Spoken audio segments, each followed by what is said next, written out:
Hello then, what is up guys, it's Arky here back with another top armor mods video. I know it's been a while and I said I'll try to speed up the videos, but I started working a new job doing long hours and I'm struggling to find free time.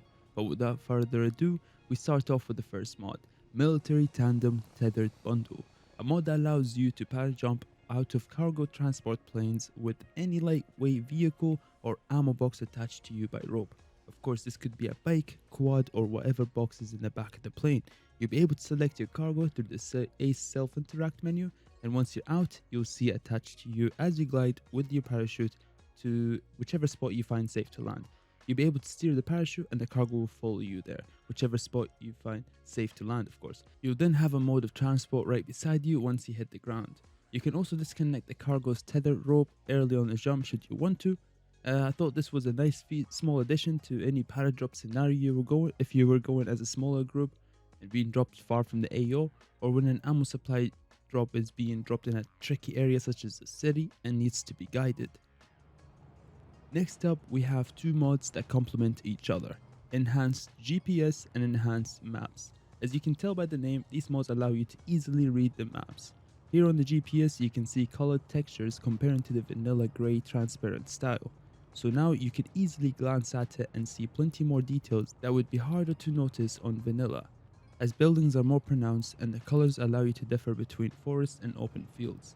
The mod dev Hoplite posted a nice comparison picture that shows you how it's displayed in different modes of transport compared to vanilla, and in my opinion it's superior in all four cases, especially when you compare the plain GPS style that also feature high contrast green markers for power lines and red areas indicating any terrain that is at your altitude level or higher to help avoid collisions. Now moving on to his enhanced map mod, which helps by bringing much more color to your satellite view and more shading to better convey depth, and with topographic view making it render everything in much more contrasting colors so you could easily read the map and differ between altitude and terrain. I think these mods are a powerful addition in general, but also great for better realism. On to the next mod, which would be the map we're currently on. You've probably been wondering where on Altus is it this beautiful, and I have to tell you that we're actually in Australia, mate, or a map Straya.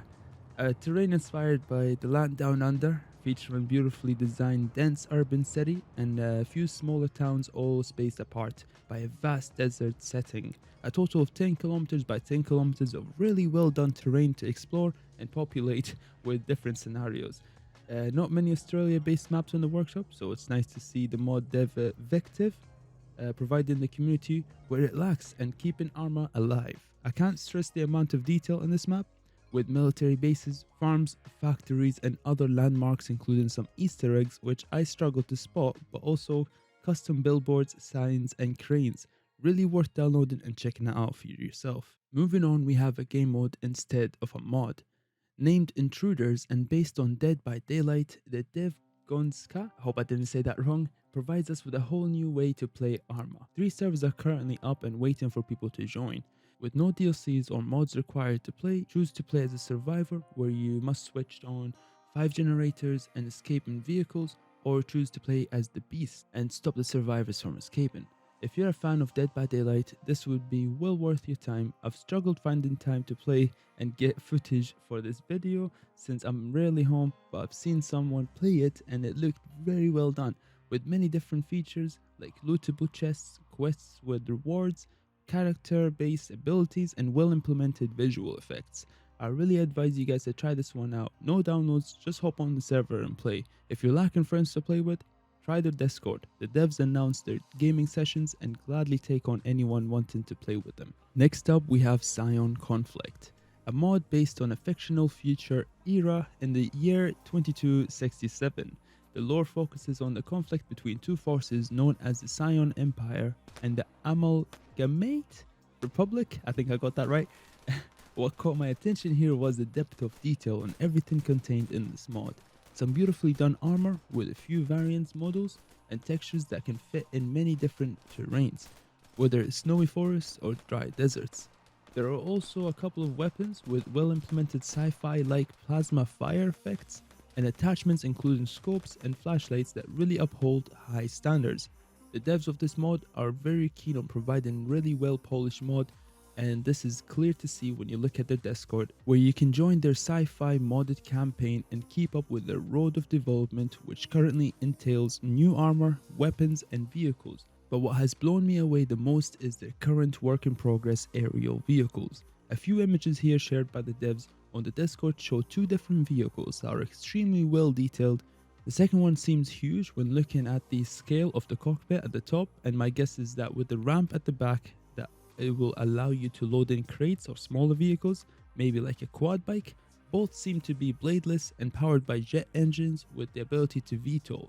All in all, very exciting stuff and definitely worth trying out if you're into sci-fi.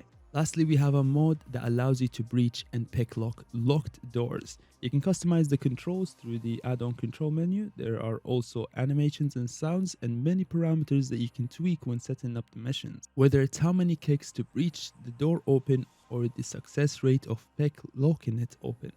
I think this is one of the small mods that could add a lot more immersion to your mission if set up right. Stealth missions where you can't breach because of the noise it makes, picklocking would be your go-to option. But if the door looks beefy, the mission maker could increase the timer, so then you as a player will need to time it right. A really cool mod in my opinion.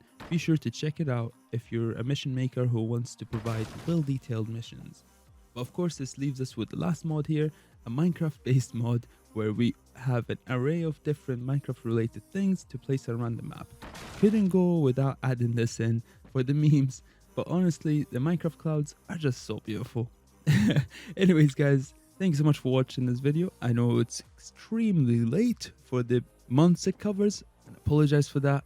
I will try to get the next one out as quick as possible. Anyways guys, thank you so much for watching. You have a good one and bye bye.